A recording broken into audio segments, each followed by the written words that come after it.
Warrant Committee open hearing for 2015 fiscal year 2016. I'm James Stewart. I'm chair of the Warrant Committee this year. I'd like to introduce other members of the Warrant Committee this year. From my left, Jeffrey Merrill, Brooks Gernard, Rodney Peterson, Douglas Lawrence, Kate Canny, John Cohn, and Kathy Gilbody. Rich Forte, our additional member, is not able to attend this evening. This is the meeting to present the warrant articles for fiscal year 2016. That's the fiscal year that goes from July 1st, 2015 to June 30th, 2016. You should have received a copy of the warrant articles, which were distributed in mailboxes previously. It's available on the Dover website, as well as copies in the back of the room, along with copies of other presentations and the budget summary. The warrant articles will be voted by the town at the annual meeting on May 4th, 2015 at 7 p.m. Allen Mudge Auditorium in the middle and high school.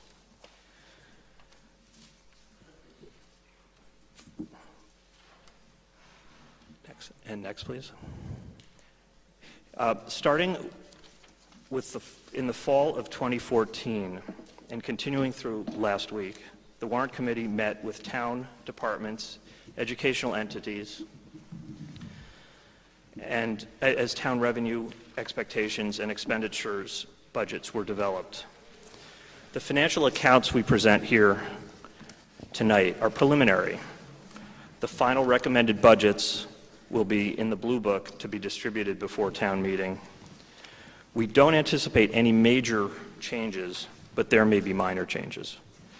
The Warrant Committee has not yet voted on any of these items. We have informed ourselves on the issues involved, vetted and explored the budgets, and we expect to be voting on these, giving our recommendations to be contained in the Blue Book in the next week or so. A few comments about protocol and procedure for tonight's meeting. I'll go through the warrant articles, many of which are basically housekeeping items. I will also identify the warrant articles that will be discussed further tonight by some of the presenters. Your questions, as always, are most welcome. If possible, however, please wait until the presenter has finished his or her presentation, and please come up to the microphone at the front of the room to ask your questions and give us your name and street name on which you live. This meeting is being broadcast and recorded, and we want to ensure that the entire audience can hear you. We expect you will be able to clarify an issue or perhaps ask the presenter to expand on what's been said. The open meeting is not the forum to express strong support or disagreement for a particular article or an opinion, or enter into engage in debate. That is what town meeting is for.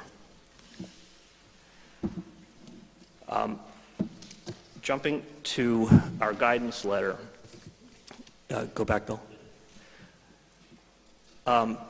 Each year we issue a guidance letter, a copy of which is in the back of the room as well as on the website.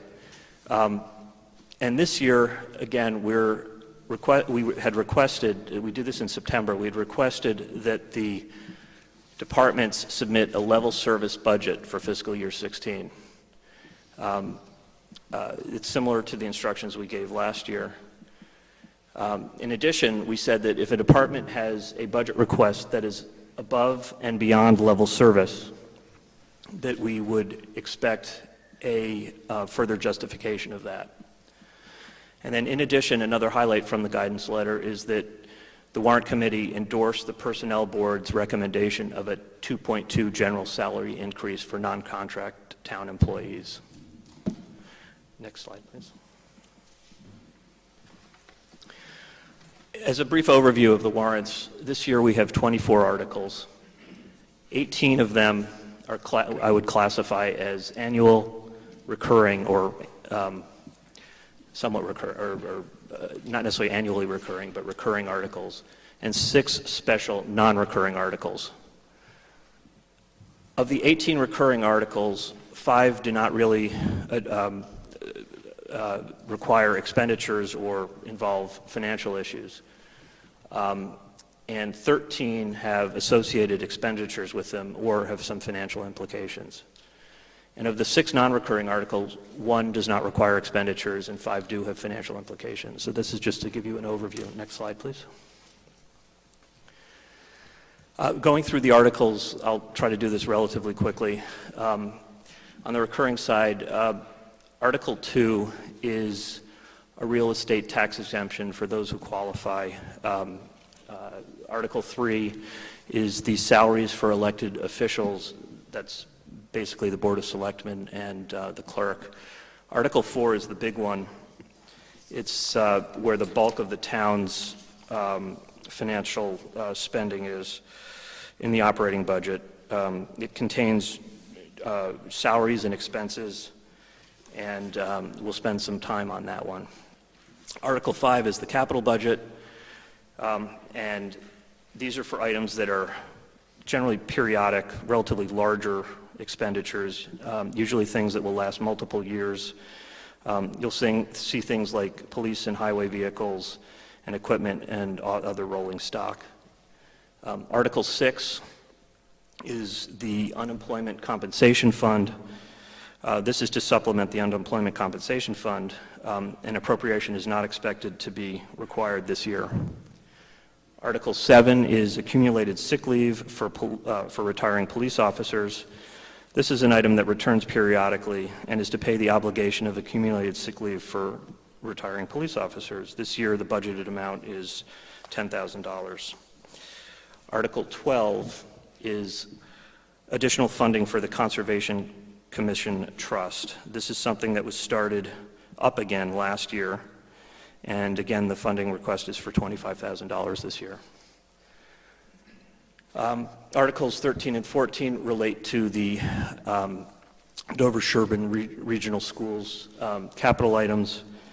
They're essentially the same thing, except Article 13 provides that Dover's share be paid for by borrowing, while Article 14 allows Dover to pay out of general funds. It is expected that Article 13 will be withdrawn, as the Dover Board of Selectmen have determined to pay out of general funds. Jumping to Article 19 is the reserve fund for fiscal year 2016. This annual fund has recently been in the amount of about $250,000, and it is intended to cover unanticipated and unbudgeted expenses that may arise within a fiscal year that were not, again, anticipated. Article 20 is to provide funds to pay unpaid bills in a prior year that the town may learn that it owes. We had expected not to have any, but we've recently determined that there are perhaps a couple of things that are less than a few $1,000s, and it will be updated in the Blue Book where we discuss this. Article 21 is supplemental appropriations for fiscal year 2015, and this is for expenses that arise for the present year that were not budgeted or would not be covered, and it is not expected that there will be any at this time, I believe. Article 22 is the free cash applied to the fiscal year 2016 budget. This is to cover the excess of expenditures over revenues. This recommended number will be provided in the town meeting. And on one of the handouts, we have what we estimate it will be currently at this point. Article 23 is for supplements to the stabilization fund, and it is not recommended that there be any supplements to our stabilization fund at this point. And just to reiterate, the presentation says that Articles 6, 13, 20, 21, and 23 are expected not to need funding. The update is that Article 20 probably will need some funding. But Next slide, please.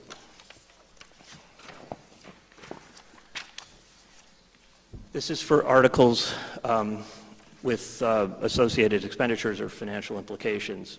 These are non-recurring. These are sort of new kinds of things that have come up in this year. Article 11 is for the Carroll Community Center, the facilities upgrade, and we'll be having a presentation from one of our selectmen on that. Articles 15, 16, and 17 are for relate to the revision of the Minuteman Regional School Agreement. Minuteman is the vocational school of which we're a part. Our town is a part with several other towns.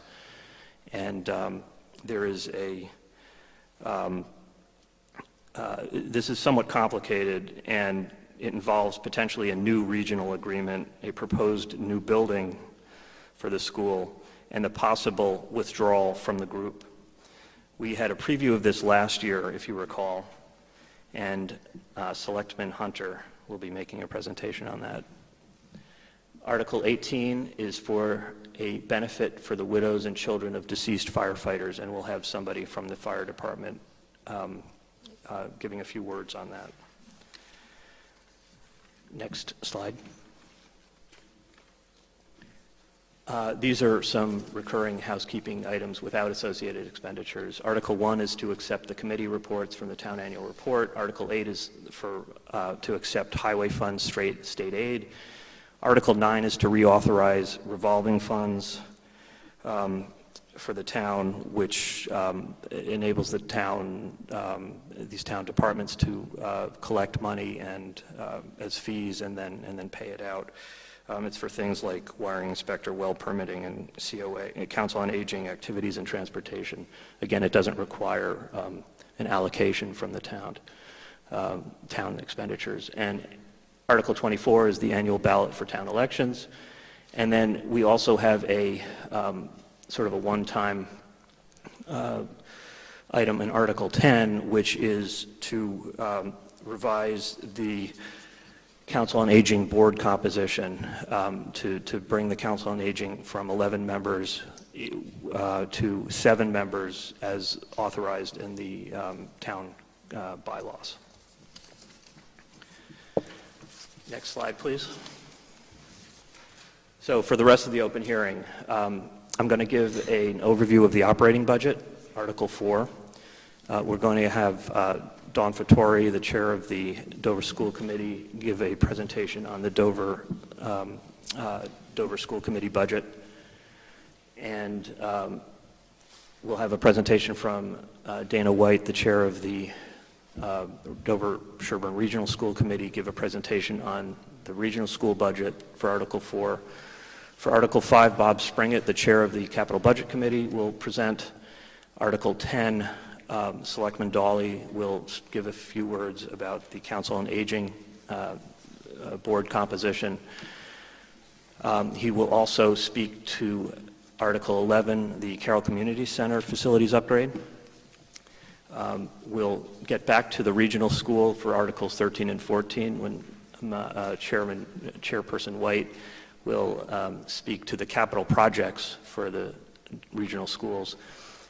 Selectman Hunter will talk about the Minuteman Vocational School Agreement in Articles 15, 16, 17. And as I said, we'll have someone from the fire department talk to the Article 18. And next slide.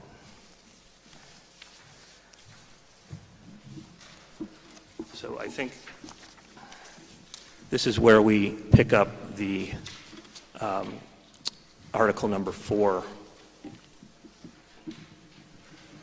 the review of the town operating budget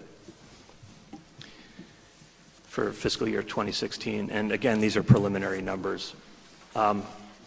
So for 2016, we're projecting total expenditures of $36 million, over $36 million, versus 34.7. It's 34.7 million in fiscal year 15. This is an increase of about $1.7 million, or about 5%. For total revenues, excluding the use of free cash, we're projecting Dover to have $34.3 million versus $33.5 million in fiscal year 15, and that's an increase of $761,000 or 2.3%. Currently, we're projecting the use of free cash at about $2.2 million versus $1.5 million for last year, which is an increase of about $670,000 or 43%. Next slide. Some of the large changes in Article 4, some of the increases were the Dover's regional schools operating assessment is up by about $500,000 or about 5.2%. And sorry for the pagination or for the way that this is formatted on the line, but the Dover school operating budget is up by about $207,000 or 2.2%. Group health insurance in insurance and pension is up by about $218,000 or about 12%. Norfolk County retirement, which is also in insurance and pensions, is about up by $95,000 or 10.2%. And we had a fairly large decrease in the regional school debt assessment, down by $104,000 or 12.1%, and that's due to a refunding that they were able to do, calling bonds and reissuing new bonds at a lower interest rate. For fiscal year 16, special article items, capital and special article items, Article 5 and special articles is up by about $430,000 or 38%. Next slide. This is a pie chart which shows the components of the overall budget. And as usual, the operating budget, Article 4, is the lion's share. It's about 87%. Debt service within Article 4 is also about 6% in addition. That's broken out. And then the other items are sort of sub 2.5%, with special articles about 2.1 and capital items about 2.1 as well, out of our $36.5 million budget. Next slide, please. This is our summation of the estimated revenue sources and expenditures for this coming year. And what this shows is we use this spreadsheet to calculate approximately how much we expect the use of free cash to be, and we summarize all of the expenditures here in this lower section of the chart. And this year we're projecting at this point about $2.2 million use of free cash, which is up from $1.542 million in last year. And this table is available in the back of the room if you're interested. Next slide, please. This just breaks down in numbers the Article 4 spending by title. So we have some of the departments here and the schools and the debt. And then this is the amount that's requested, and then you have the changes and the variances, and this is just if you want to look at the detail on that. Next slide. In terms of Article 4 spending by category, this pie chart shows where the money is going. For regional schools, the operating budget, it's about almost 30%. For Dover schools, it's about 29%. Of the Article 4 spending, and protective services is here, I think about 8%, if I'm reading that properly. Insurance and pensions is about 10%, and debt service is about 6.5% out of the total spending in Article 4 of 33.8. Next slide, please. This slide shows by department in Article 4 how the spending has gone. So we're looking at fiscal year 12 through 16. 16 is in the blue, solid blue, and this shows the changes in each of those departments over time in terms of percentages.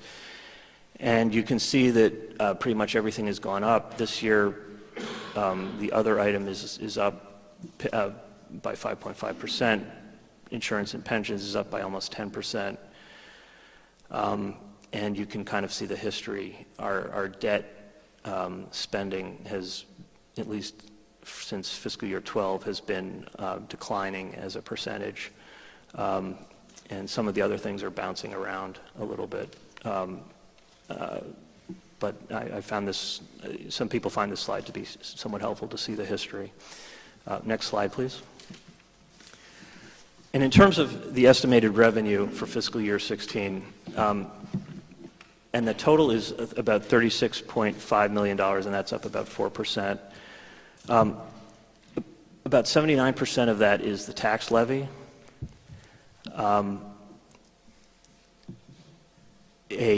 About 5.5% is local receipts.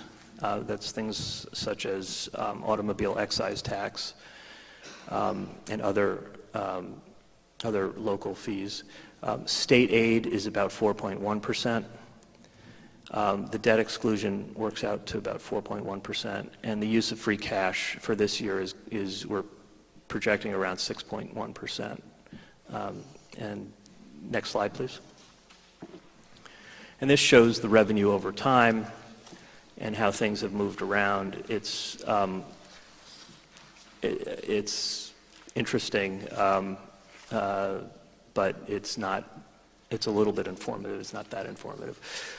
You can see that some things, just sort of move around. This year, debt is down, and we're projecting that local receipts will be down from what they actually were, but we'll see where they come out when it's actually, when we're into the year. New growth is also projected to be down from where it actually was last year. Next slide. This pie chart shows the components of the budget: revenue at $30.3 million, expenses at 36. It should really be more spending at $36.5 million, and the gap, which I've spoken about plugging with free cash, is at $2.2 million. Next slide. And in terms of the use of free cash, this is a slide which shows the budget gap, which has been covered by free cash over time. And the parameters that we've been talking about since I've been on the warrant committee is to use between 4 and 6% of the budget from free cash, and this year we're about 6.1%. In 2008, as the financial crisis was hitting us, it was 8.9. But we're sort of well within the lines here, and this year we have some extraordinary expenses which we're funding, and so we'll, one of the expectation is that we're going to bounce around this band in here for a while. And so, next slide. That is the presentation on the budget. I can take some questions now if anybody's interested, but it might make sense to just launch into the Dover school budget and invite Chair Dawn Fattori up to speak.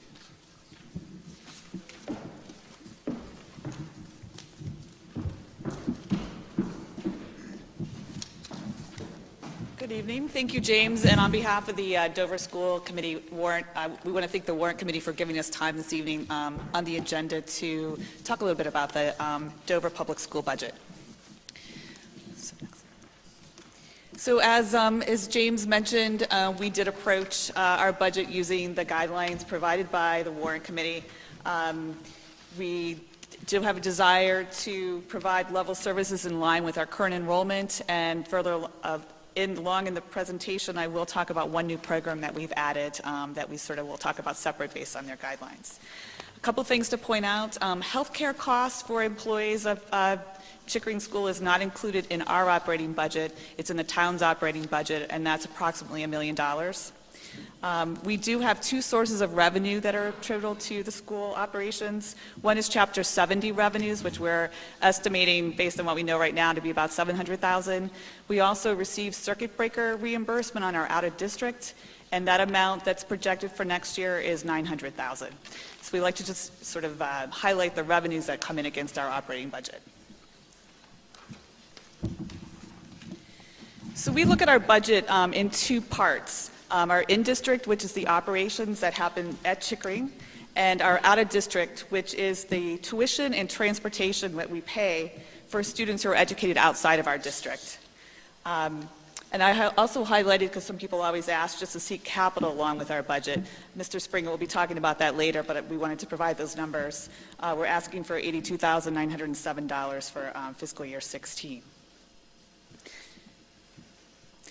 Before I jump into, yeah, that's good, to the numbers, we always get a question, I think, at these meetings as to why our enrollment's going down, but it doesn't seem like our operating budget is going down. So we decided to sort of look at that this year, and we have 8 years of analysis, so we're comparing where we were in fiscal year 09 with what we're budgeting for fiscal year 16. With some of the key data points. So you have to remember that 85% of our budget is salaries, so we have all the key staffing positions shown up there. So from an enrollment standpoint, in fiscal year 09, we had 584 students. We're projecting 436 students for fiscal year 16. That's a 25% decline, but I think it's important to note, too, that our average class size has stayed the same. So we are taking classes away as enrollment is dictating. Because we had 29 classes in 2009, we have 23 project for fiscal year 16. So if you just look, I won't go through all of it, but if you look at the columns, they're all going down at about 20%. Even more so if you go down to the administrators and our support staff, where we have a little more latitude to reduce. We have definitely made cuts over the 8 years to correspond with the decreasing enrollment. Next. So this is where our money goes. And again, I'm talking just about the in-district, the $6.5 million. 85% goes to salaries, which is about $5.6 million. And then we have regular education transportation, the cost to keep the building running, and supplies, purchase services, et cetera. So as you see, the biggest part of our pie is salaries. Next. So on the in-district side, we had an overall decrease of 2%, 2.05%. But if you pull out the new program, we have the new program, the pre-K, that I will be talking about in a few minutes. Our operating decrease was actually 4.88%. And again, our estimated enrollment is 436. And these are the reductions that we've made just in this 1 year, from fiscal year 15 to fiscal year 16, of 4.5 FTEs. We dropped 2 classrooms, 1 special ed teacher, a teaching aide, a 0.3 FTE of our PE and health, and a 0.2 of our technology. And that equaled a salary decrease of $298,000. On the flip side, the staff that we do still have in the school, we have a salary increase of $189,000. And just so you can sort of see, we all, it's not a flat rate across the teachers' salaries. So it's 1.6% increase for teachers who are at the top of the matrix. It's 4.2% for the teachers that are in the matrix, and it's 2% for everyone else, average.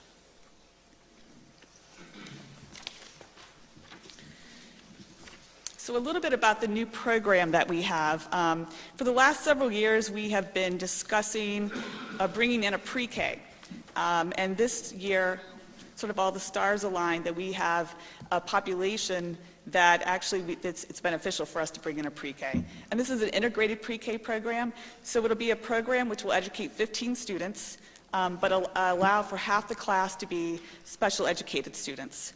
And so we'll be able to keep these pre-K kids in district versus having to place them outside. And we do have a population to fill these openings. We had 23 families apply for the 8 spots we had for the general ed.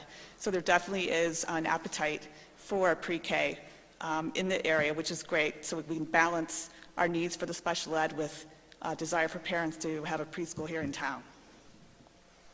The total cost of the program is $189,000.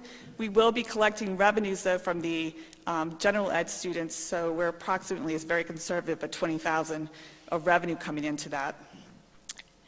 And on the flip side, by bringing these children into Chickering versus sending them out, we're saving the district $240,000. So we are a net savings of over $70,000 in year one. The benefit that we found, Pine Hill does this, is that we probably have a really good chance of then keeping these kids in district moving forward. So that hopefully we'll see the payback as we continue on. Okay, moving on to the out of district. So we have an overall increase of 12.2% in our out of district. Last year we had 17%. So we did see a slight decline in the increase. Again, special ed, just as a reminder, the out of district, we do have to provide a free and appropriate education to all children, and it's mandated by both the state and the federal government. So it's something we don't have a whole lot of control over. There is some reimbursement associated with it, but at this point it's not necessarily fully funded, but it's getting close to that. I think last year we received 72% of the 75%, so it's looking better. So the big piece of that is the circuit breaker reimbursement. So although you saw that our budget was $3.1 million, we're going to get $900,000 in reimbursement, so it sort of does net that down a bit. The $900,000, though, is based on what we expended this year, so you're getting reimbursed for the previous year. So we'll get even more when in fiscal year 17 against the $3.1 million.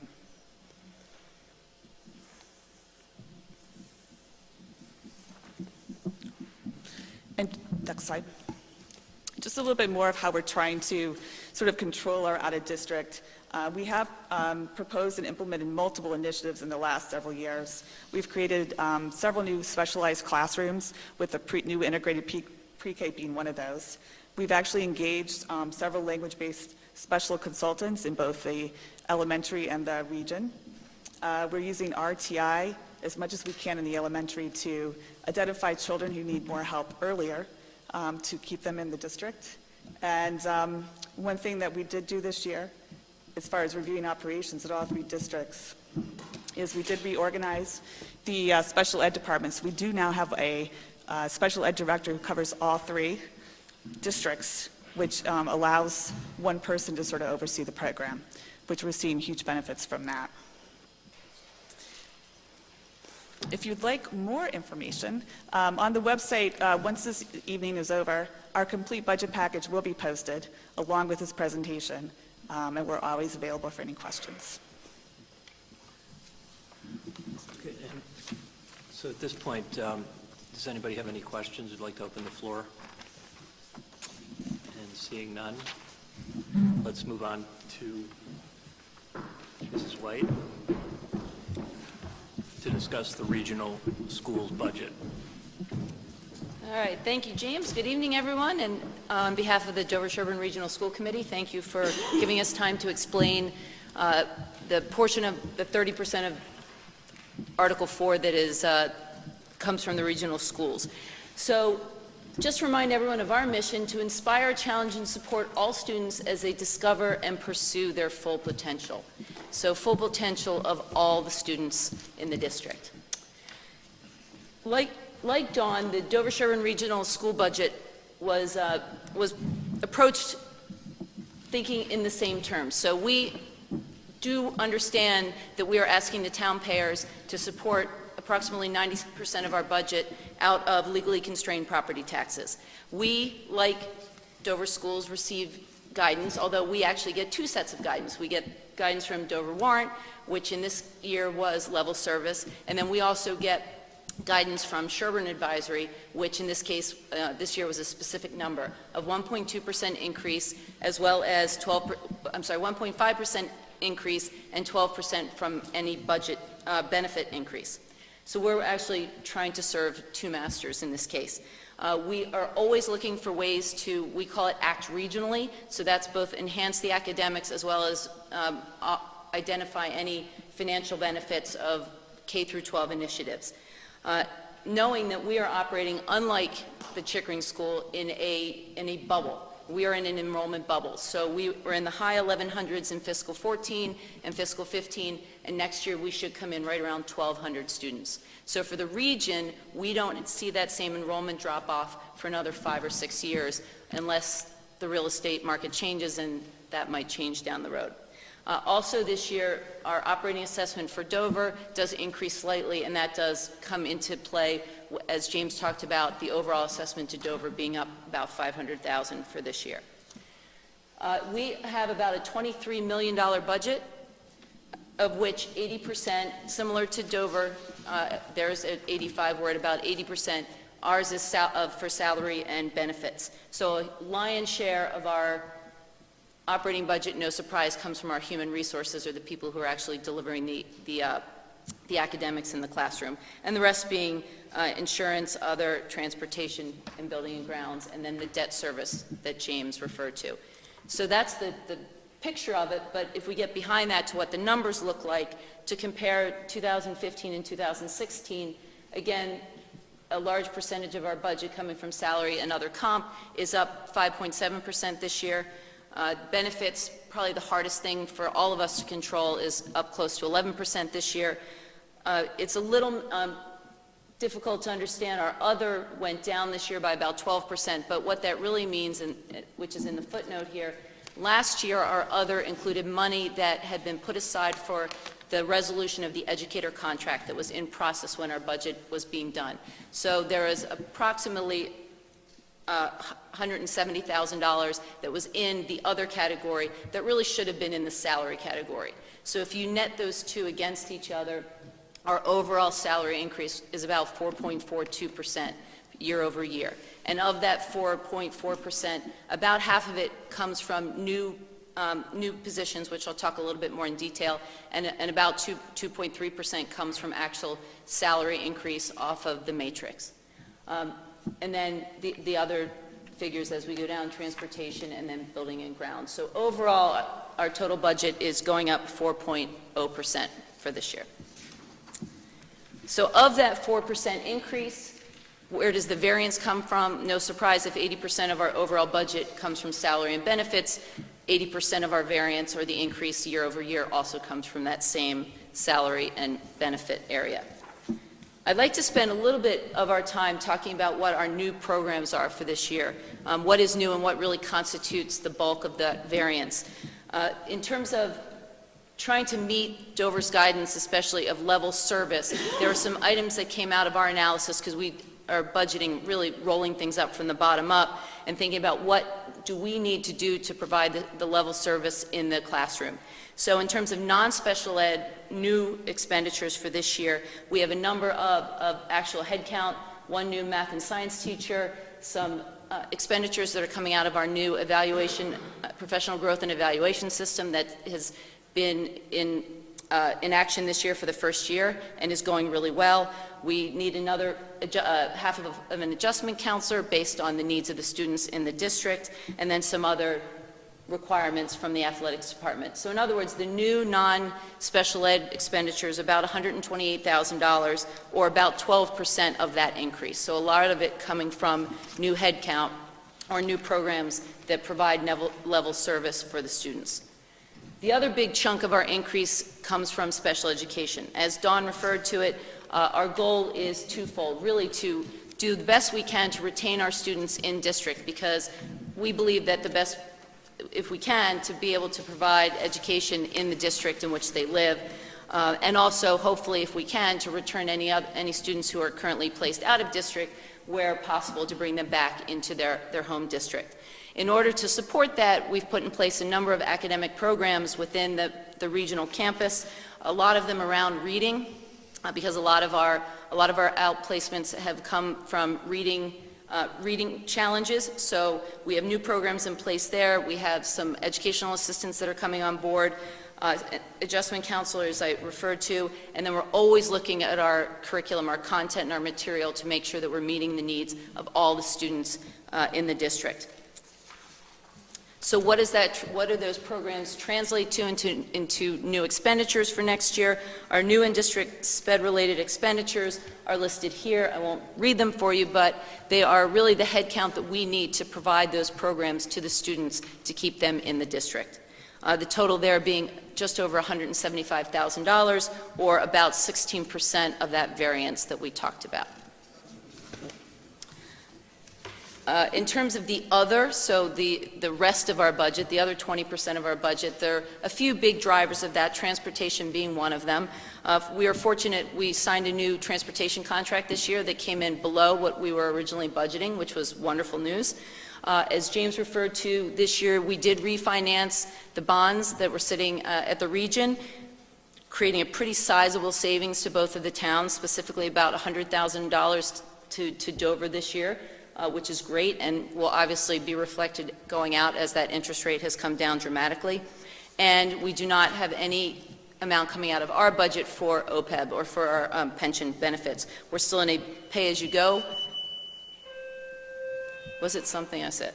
But we are starting to have conversations with the two towns to figure out how to really address this going forward, because we all realize it's something that we want to be knowledgeable on and doing the best we can on behalf of the region. So that's the expenditure side. We do have some revenues that come in.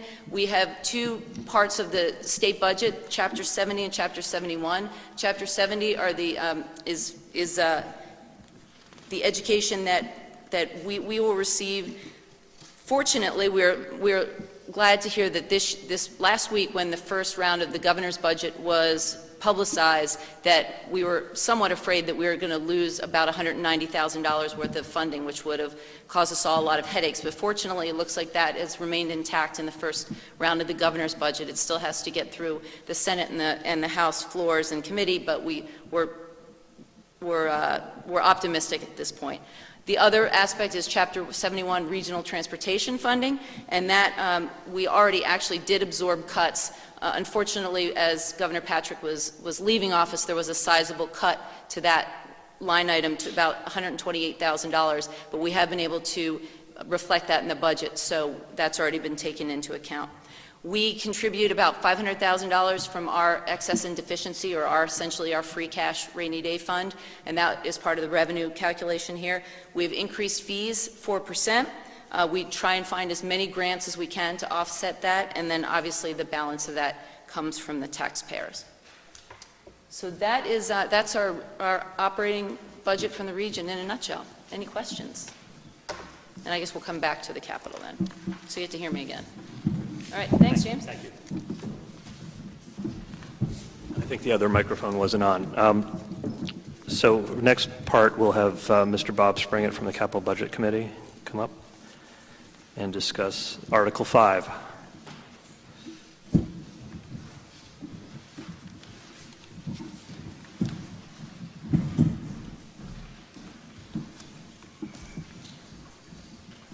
Hello. James already took away my opening line, but just to repeat it, I am Bob Springett. I'm the current chair of the Capital Budget Committee. Before I begin, I would really like to take a little time to thank the town employees, the commissioners, the various committee members who supplied us with all the information that we needed and put up with just a tremendous amount of Q&A as we went over all of their recommendations. And that's how, without their help, we had no way of putting Article 5 together. I also want to thank the other members of the Capital Budget Committee who spent a great deal of time reviewing, analyzing, and vetting. There were 15 requests for Article 5, and there were 2 other requests for special articles. So thank you. To summarize, the committee is recommending fiscal year 16 expenditures of $770,121 for Article 5 and $550,000 for the facilities upgrade in the Carroll Community Center, for a total of $1,321,121. That's up significantly from last year.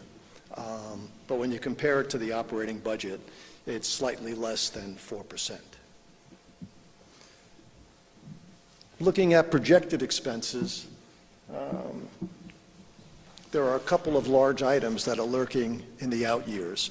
So in addition to on the CCC, in addition to the $550,000 that we're asking for this year, there's also $450,000 in fiscal year 18 for a boiler replacement, and $1.3 million out in fiscal year 20 for control systems and piping replacement. So the total for the Carroll Community Center adds up to about $2.3 million over 3 projects over 4 years. In fiscal year 19, there's also $600,000 allocated for re-roofing of the townhouse. Going to Article 5. Most of this year's expenses fall into the category of facilities maintenance, vehicle replacement, and technology replacement. There are a couple of large items that I'll go over, but primarily they are being driven by vehicle replacement by the Highway Department, refurbishment of the library, and repairs to the apparatus floor in the Protective Services building.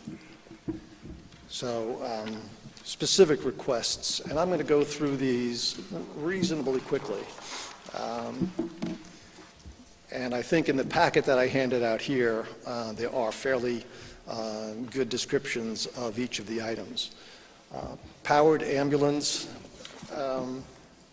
stretcher, I mean, it's required to help the EMTs service patients, making it easier to move patients. It's designed, this particular device is designed in a way where it can facilitate egress and ingress for narrow stairways and turning stairwells. Highway, we're in the midst of replenishing the fleet. The sidewalk plow brush machine and the one-ton truck are vintage 1999.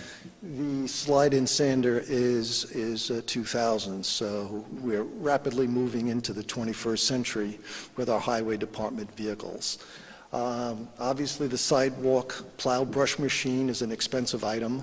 It's also a multi-purpose item, and it came in quite handy this year. It's a plow, it's a snow blower, and in the summertime it's a mower to keep the vegetation on sides of the road in control. Park and recreation, a utility vehicle. It's commonly known as a gator. It's a 2007 model.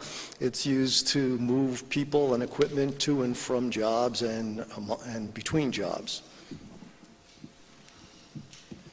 Police department, patrol vehicles.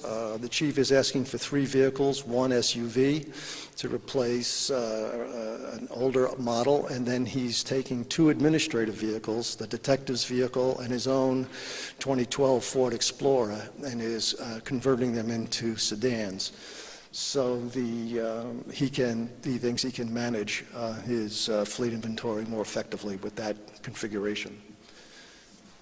Dress uniforms, I think we're one of the few towns where our police officers don't have a dress uniform for when one's called for in terms of special occasions or formal events. Message speed board, it's really something that we've been lacking in town for a while. In addition to speed, it can be posted to warn of impending road closures and road repair, etc. Dover School Committee facilities maintenance. The big item is security enhancements to the campus, which includes cameras focused on the grounds, floor scrubber, gym curtain divider,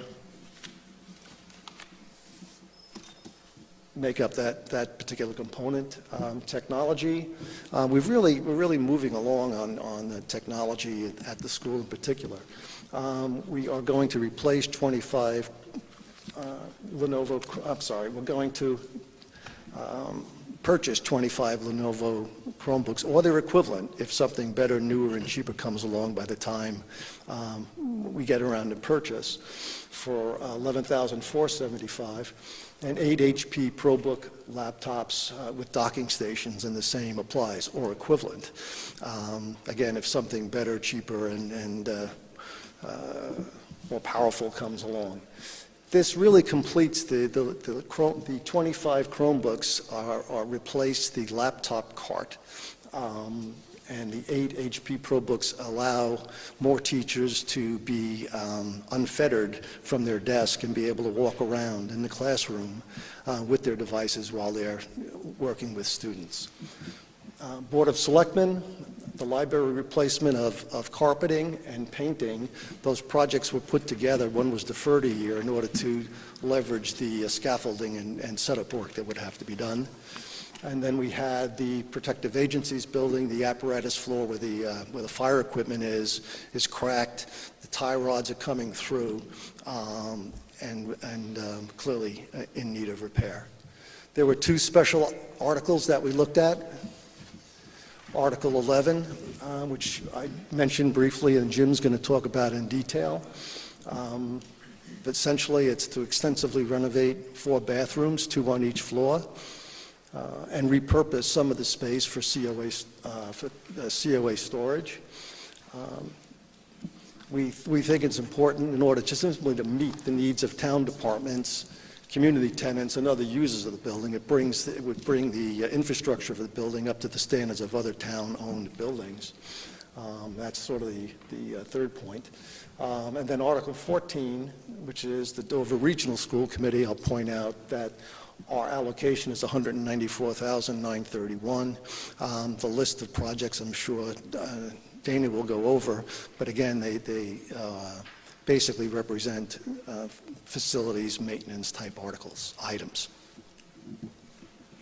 That's about it. Any questions? Comments? Okay, thank you, Bob. Thank you all very much. Next up, we'll have Selectman Dawley come up and speak a few words about Article 10, which is adjusting the board composition for the Council on Aging in the town's bylaws. He'll also be talking about the Carroll Community Center, Article 11. I will not reintroduce him for that. Thank you. Thank you. Good evening. I'll be very brief on Article 10. And Article 10 seeks to change the town bylaws regarding the Council on Aging. Specifically, Chapter 4-36, which states in part that there shall be an 11-member council appointed by the Board of Selectmen. The current Council on Aging Board has recommended that the bylaw be changed to a 7-member committee. They feel that this would make the committee more efficient, along with the fact that it's been very difficult over the past few years to fill the vacant positions. The Board of Selectmen support the COA's recommendation to reduce the number from 11 to 7. Thank you. Any questions?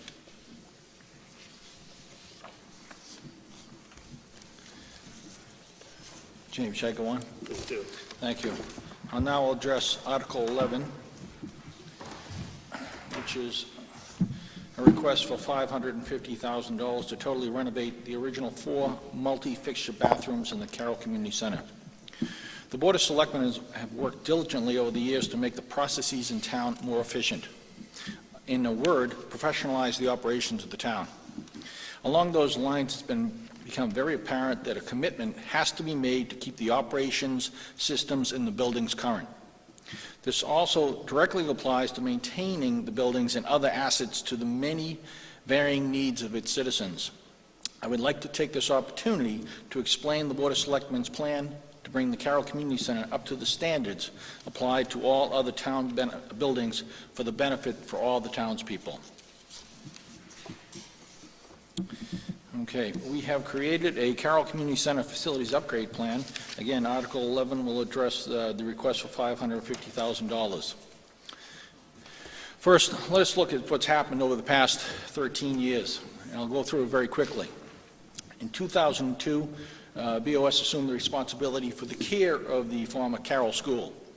It created the Carroll Management Advisory Committee, CMAC, to advise on operations and management, as well as the capital planning. The initial goal was to make repairs only when necessary, pending a town-wide decision on the permanent solution for the building. In 2003, a deferred maintenance study provided a prioritized list of the needed repairs and the costs associated. 2005, another committee to study the future of the Carroll School with its possible outcome and uses and surveyed the town residents. In 2006, the Dover Community Center Building Committee completed a preliminary design study with an estimated cost for $18.5 million for a new building, deemed too costly, and it was not put to the voters. In 2007, town meeting voters approved the roof and drainage repairs, first of several major capital outlays to fix 2 decades of neglect. The building committee was enlarged, expanded its scope of studying the best use for the Carroll. It reached similar conclusions, i.e. the programs and space needed, and no action was taken. In 2008, the town continued to support the Board of Selectmen, and they voted to approve the masonry repairs to seal the building's exterior and protect the interior improvements underway. In 2009, the voters approved the additional roof and hip roof rafters to restore the structural integrity. Also in 2009, the Board of Selectmen renamed the building the Carroll Community Center to reflect its actual use. And in 2011, we had to replace the underground oil tanks. Thank you. The studies and the town meeting votes of the past 10 years indicate strong support for continued use of the Carroll facility as a community center, maintaining and repairing the facility, making necessary major repairs, updating mechanical systems, and bringing the building up to code. Next, please. Our major capital expenditures since 2002 for the roof in the amount of $347,000, masonry and the hip rafters for $221,000, and the oil tanks replacement for $172,000. So we've spent approximately $741,000 since 2002 on that building. Next one, please. The current usage, I hope you can read that. The current usage, basically, it houses 2 very key departments in the town, Park and Rec and COA, and they take up approximately 42% of the building. We have 3 tenants with dedicated spaces, and they take up approximately 34%, the Center of Development of Children, Erin School of Dance, and Parent Talk. All 3 tenants who cater to townspeople and their children. Other community and short-term rentals, whether it's the Dover, forgive me, Kathy, thank you, Foundation, thank you, Kathy. And, you know, the birthday parties, the use of the gym, on and on. It's about 25% of the building. Now, it should be noted that the operating budget that will be voted on in the first Monday night in May is right now at $105,684. And we have another building maintenance budget of $35,000, and the revenues from 3 tenants are a little over $100,000.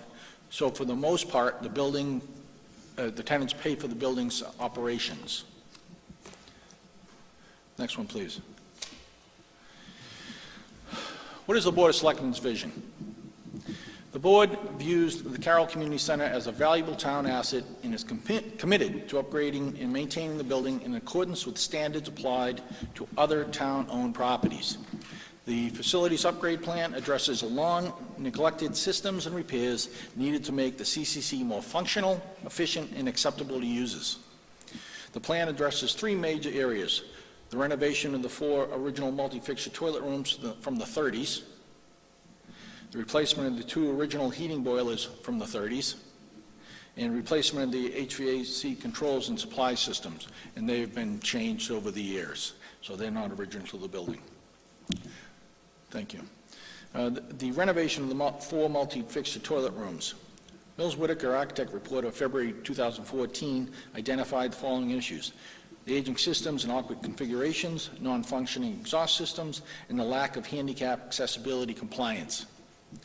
They recommended a full rehab as a single project to capture the cost efficiencies. The estimated cost of $550,000. The conditions of these bathrooms are not acceptable to any of the town's persons who want to use them or our tenants. We had an open house last Saturday, Kathy, from 11 to 1. It was very well attended. But if you have not witnessed the condition of those bathrooms, I suggest you do that before town meeting. Next one, please. The estimated cost, as I said, it's been rounded to $550, but my hard costs, as you can see, are $345,000. My soft cost, whether it's contingency, the architectural engineering, another $198,000, which the conceptual budget is actually $543,461, but we have rounded the request to $550. So those are the numbers as they sit in the conceptual budget right now. Let's look at some current conditions and the pictures. Thank you. And as I said, the conditions are not acceptable. These are the everyday conditions of these bathrooms. They're cleaned as well as they can be, but they're deplorable.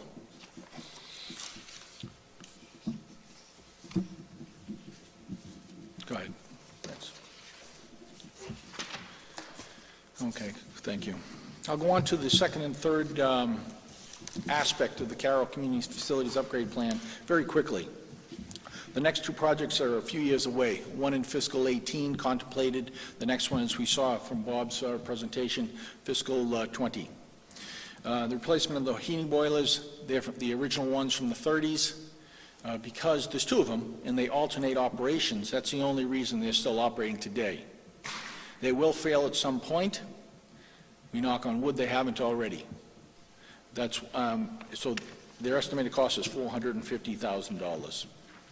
Again, we don't anticipate the earliest start date prior to fiscal 18, and we will study from now till then, along with the Warrant Committee and all interested parties, on how best to finance that project. Lastly, the replacement of the HVAC control systems is contemplated for, I believe, fiscal 20, and that is a big ticket item at $1.3 million. Again, we'll study it more. We'll work with all the interested parties in the Warrant Committee on how to best finance it at the time that we deem appropriate. Last one, Bill. Thank you. In summary, the Carroll Community Center is an important town asset. Its structural integrity restored with voter approval at a bunch of previous town meetings. Carroll Community Center is vital to the community, serves all ages, provides space for essential programs and services, a space not available anywhere else in town. Improvements proposed in this plan are essential to the functionality of the Carroll Community Center. The estimated cost, while they're greater than the recent capital project, but significantly less than the more comprehensive solution contemplated 8 years ago. The Board of Selectmen are committed to preserving and maintaining the Carroll Community Center for the safety and comfort of its multi-generational users at a standard applied to other town-owned facilities at a level commonly considered acceptable by the Dover residents. Thank you very much. I'll entertain any questions. None? Thank you. Thank you, Selectman Dolly. Next, we'll invite Mrs. White up again to discuss the capital items, Articles 13 and 14 for the regional schools.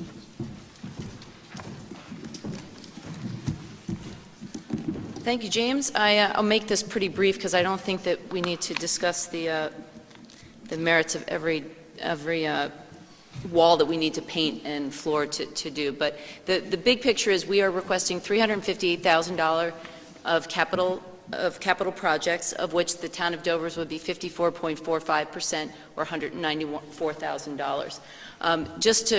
For those of you who were at town meeting last year, we did give a little overview of our process. We had a consultant come in 2012. We did a 20-year study on all of the assets in the region and tried to come up with a long-term plan so we really could manage year to year, similarly to what Jim Dolly's presentation did with Carroll Community Center, but really look at our expenditures in the context of what the campus would need over time. So every year we do an assessment. We look at the projects that we really think do need to be done this year. If the numbers start looking too big, we try and see if there are projects that we might be able to push out to other years. If we think the next year might be a larger year, we might try and see if we can pull a project up and really do what we think is the best way to smooth, to the best that we can, the projects over time. So these are the projects that came to the forefront this year. I actually put them in descending order in the blue book. I think they're in, and I'm not sure exactly which order they are, and maybe entertainment value, I don't know. The largest being painting walls and ceilings. We obviously try and do as much as we can in the operating budget. Anything that's large that requires scaffolding and outside resources, we put within our capital projects. We try where we can to put a bunch of different smaller projects together and get some economies of scale, which is what we see in both in painting, flooring, and some of the other things on here. We did do 2 projects on here we believe will help us lower our variable cost over time. The first is the LED upgrade to the lighting systems that are outside. We are taking advantage of rebates available to us by the energy companies, and we think that that'll be a couple of year payback in terms of the money expended and the electrical costs that we'll see in the region. Similarly, on the second well, we have one well, but we did a cost comparison of fixed costs of putting in a second well to decrease our dependency on Medfield water for fire suppression and irrigation, and the payback again led us to believe that this is the right solution for the region in terms of long-term expenses. Gym flooring to be redone, new gym dividers, which our teachers wrestle with consistently, as well as some repairs to sidewalks and surfaces outside. The emergency generator recommissioning, and then finally a security upgrade to make sure that we have a system that can be both seen and heard in areas of the buildings that are way too loud for just the loudspeaker to hit. So that's the projects. I'd be happy to answer anything. And then the last part of this, which is why are there 2 articles on there? For those of you who aren't familiar, we have the option, because we now have an intermunicipal agreement between the region and the 2 towns that's signed by both boards of selectmen, that each town is able to choose whether they want to bond the projects and finance them or pay with them through free cash. So the actual determination of which article will be presented and which will be withdrawn on town floor will be made by the selectmen, and we support whichever they believe is the right financial policies for the town. So that's it. Any other questions? All right, thanks. Thank you, Mrs. White. Next, we'll have Selectman Hunter come up and talk about the Minuteman Vocational School Agreement, Articles 15, 16, and 17.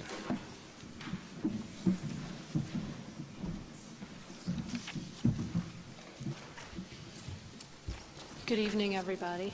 I am fortunate enough to be the last one, and I have 3 articles, probably the most complicated articles that you're going to hear tonight. So as luck may have it, maybe you're all asleep now, and I can go through these really quickly. So just for a little bit of background, every school system in Massachusetts is required to provide a vocational education choice to their students, and Dover utilizes Minuteman. We are one of 16 towns that belong to the Minuteman region. Historically, we have sent between 1 and 3 students per year to the school. Currently, the Minuteman facility, although it runs some wonderful programs, is in dire need of repair. And as a result of this need to repair the facility, there also was a desire to try and amend the existing regional school agreement.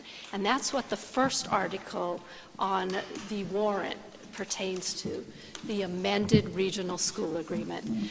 Having served on the regional school committee in Dover, I know how difficult it is to deal with 2 towns, but I can only imagine what it's like to deal with 16 towns. So we currently, this is the 2nd year that the Minuteman Regional Committee has tried to get the amended agreement passed by all 16 towns. Where they stand today is 10 out of the 16 towns have approved the agreement, 5 are undecided, and 1 has decided to vote against it. So what's the difference between these two agreements? And this is a very high-level summary. If you go to the Regional School Committee website or the Dover School Committee website, there's a much more in-depth summary for those who are interested. So basically, under the current agreement, it's one vote per member town. If you want to withdraw from the region, you need 100% of the other towns to approve your withdrawal. Just like any capital is assessed at a 5-student minimum level, and basically the capital and operating assessments are a formula that is driven by enrollment, but not completely enrollment driven. The new agreement, rather than it being the 16 members, each town has one vote, it's based more on enrollment. It does give you an option to withdraw from the region, and the way you can withdraw is if a majority of the towns don't take action against your withdrawal. Capital is also assessed at 5 students. However, the new formula for assessment is based not only on enrollment, but also on the wealth factor of the towns within the region. Next slide. So before I talk about what the impact is to Dover, I thought I would also let you know what the renovation projects the Minuteman District is looking at, and they will be here tomorrow evening to go into much more detail, what they need. So there are basically 3 different options: a full renovation, a renovation of the existing building with an addition, or a new building. And these are estimates. Don't hold anybody to these, but these are the estimates that Minuteman has put forth and the annual debt requirements. If none of these pass and it comes to just repairing the building, they have 2 repair budgets for us, one with educational changes to those budgets and one without. So now we can go to the next slide. So what does all this mean to Dover? So under the current agreement, our existing agreement, and this is only capital, you pay your share of the operating budget based upon the students that go there. So this is just the capital piece. So a renovation under the current agreement is about $50,000. Under the new agreement, the capital would be $112,000. And you can see for yourself that what happens under the new agreement is it becomes really punitive to Dover. But not just to Dover, it becomes punitive to all those towns in the region who have fewer than 5 students on average attending the school. So, at town meeting, we are going to ask the town to vote potentially on whether or not to accept the new budget, not the new budget, the new regional agreement. So what are our options? If we vote yes for the new regional agreement, we do have a chance of being able to exit the region. If we exit the region, the concern to the citizens, to us on the Board of Selectmen, is, well, what alternatives do we have for vocational education for our students? So we have talked to Minuteman, and one of the things we would certainly think about is entering into an intermunicipal agreement or intergovernmental agreement with the region that would allow us to send 1 to 3 or 5 students to the school. We would come up with an amount, paying the operating fee as well as a facility fee, because that's one of the changes in the new regional agreement. They will be able to assess a facility fees to towns that aren't part of the region.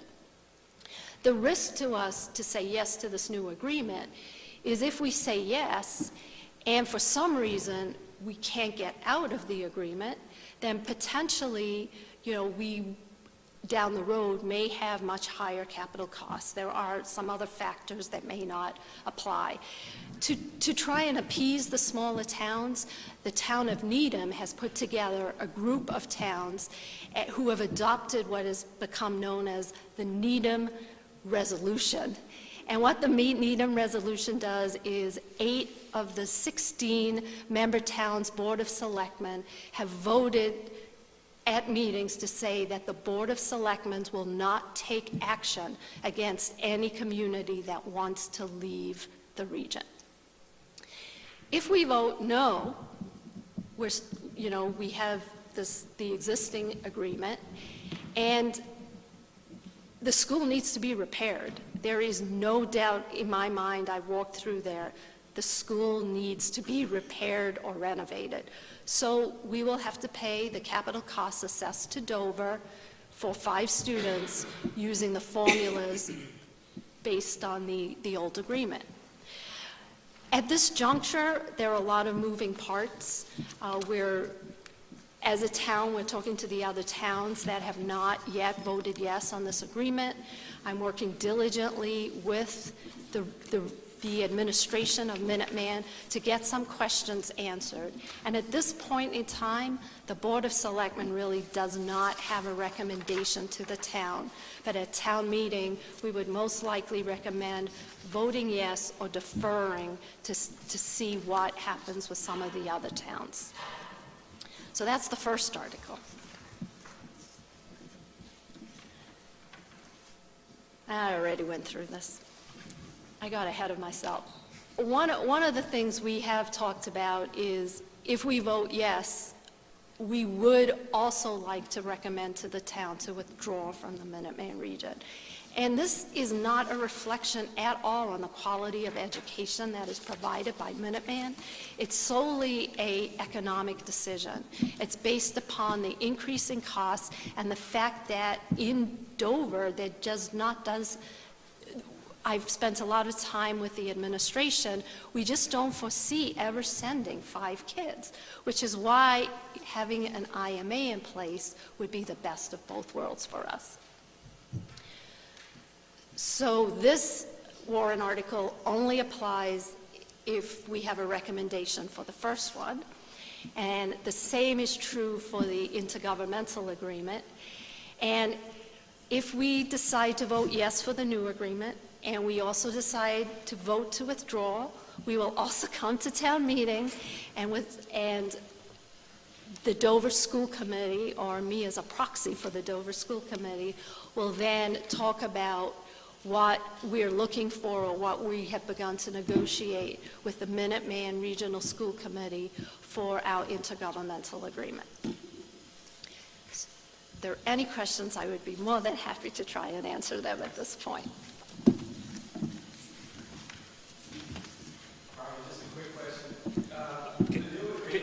Mr. Rapetti, could you come to the... We're on tape. You know, why is it I'm the only one getting a question this Right. evening? Well, I deserve to be punished for this. Thank you. Quick question, purely Did informational. you identify yourself, Mr. Moderator? Right, thank you. James Rapetti, 14 Old Meadow Road.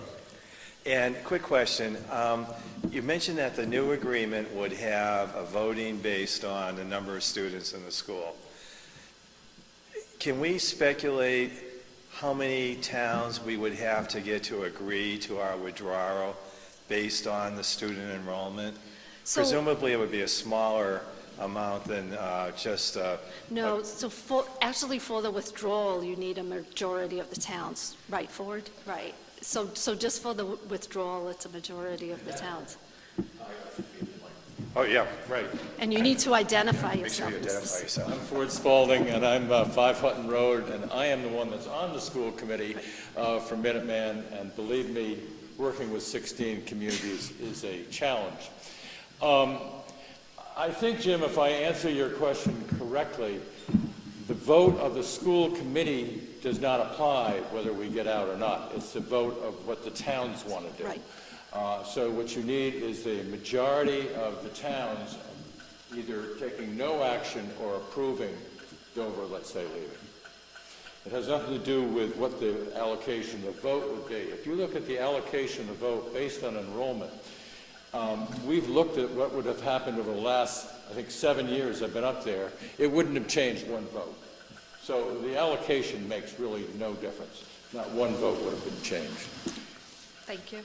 Now, would you like to take a moment to talk about tomorrow evening? Well, I just want to take a moment, first of all, to really thank Robin. I've been into numerous meetings with Robin. She's worked diligently to try to understand this, and I want to congratulate you. I thought the explanation she had was excellent and very clear. It is confusing, but it also can be broken down to make a very simple way to look at it. Tomorrow night, if I may, James, tomorrow night, in accordance with the Mass School Building Authority, during the feasibility process, they want, with a building project, us to talk to every community to get their input on what preferred schematic option we'll have. Robin showed you three options that are up there. Those are the MSBA ones. The repair options were a non-MSBA option. So we're going to be going through that tomorrow. I think you will find it very interesting, and I hope you all can be there. It is not whether you approve the project or not. It's to give guidance to the school committee, and so we can make a recommendation to the MSBA what preferred schematic we think makes sense. In the end, the MSBA makes the final decision. If they're putting up 40% of the money, then they're the ones that make the final decision. So input is very important. We're going to be asking for written input. We've done it in one community. We had 24 people come in Acton. It was very valuable. I'm due to go to all 16 communities to make this presentation. So I'll be there for it, so you have one. Bless you. I hope everybody else will be here. It's a very exciting presentation. Thank you. Thank you, Ford. Thank you, Mrs. Hunter. Just to reiterate, we'll be hearing more, I think, on the Minuteman articles up until town meeting, but 15 is to amend the agreement, 16 is to withdraw, and 17 is to provide an intergovernmental agreement to send our children to another school district. We're almost there, almost done. I'd like to ask the fire department, Mr. Hughes, to come up and have a few words to talk to us about the benefit for widows and children of deceased firefighters, Article 18. I will ask Mr. Spalding to do that, please. Just a couple minutes on it. There's no presentation here. A couple of minutes, this will be about 2 seconds. We were informed by Jerry Lane, which is the treasurer, that the legislature passed Section 73 of Chapter 165 of the Acts of 2014, which permit us to provide or allow dependents of fallen firefighters or EMTs. Those dependents have the right to go to the town for health insurance and dental insurance. They pay 100%. It's not subsidized by the town, but all it is authorizing. We need to vote for the town to authorize us to be able to allow dependents to do that, and if there's an unforeseen circumstance. Thank you. Thank you, Mr. Spalding. There you have it, the 24 articles. But alas, this year there's no article banning ice dams or snow issues. All we can do is pay for the snow removal. I want to thank the town employees, the administrator, the Board of Selectmen for their support and assistance in preparing the budgets and helping us with the analysis. The members of the Warrant Committee have put in a lot of time into this process and other processes. Thank you very much. And thank you for the townspeople for your support. I'd like to adjourn this meeting. Thank you.